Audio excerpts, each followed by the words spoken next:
afa ni nta ń pè lọ́mọ ìyá wọn ní mẹ́ta ni. alahaku ka ta'ami. wọ́n ní ọmọ ìyá kan bẹ alahaku afa wa ẹ má bínú tó ta ní mọ̀ọ́mọ́ ó yẹ mọ́ kíkálukú lọ́kọ̀ kẹ́dá kọ́ mọ́ bínú. wọ́n ní akhun ka ta'ami ọmọ ìyá kan bẹ oúnjẹ ni.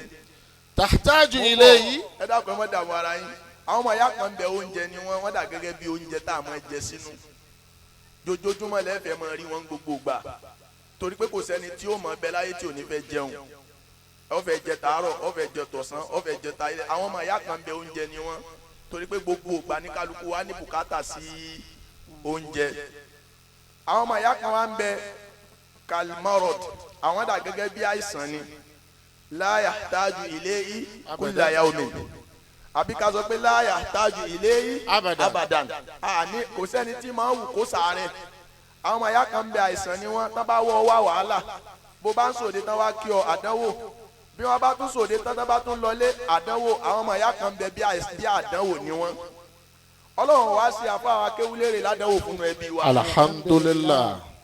tọ́rọ ọmọ ìyá mi ń bẹ àdánwò ni bó bá dà nǹkan lẹ̀ fìtínà bí o bá tún rí dálẹ̀ náà fìtínà bó bá kọjá ládùúgbò àdánwò bí o bá kọjá náà wàhálà ni bẹ́ẹ̀ yẹn bá ń bẹ ládùúgbò mi bẹ́ẹ̀ lómi bá ń bẹ ládùúgbò ọmọ ìyá rẹ ní gbogbo ìgbà tí wọ́n bá máa képe ọ ìképe ìbànújẹ́ ni wọ́n máa képe ọ.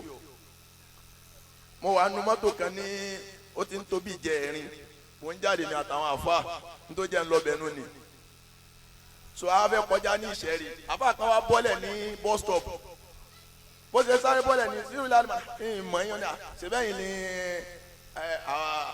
àbúrò àfa Kewulere mo ní ẹ ṣeun ìfẹ́ wí bó ti wí ni o torí pé gbogbo ẹni tí bá tún wò pé mo ju lágbájá lọ ọ̀gá aṣáájú lòun ò mọ̀ dùn tí eku. Masha Allah.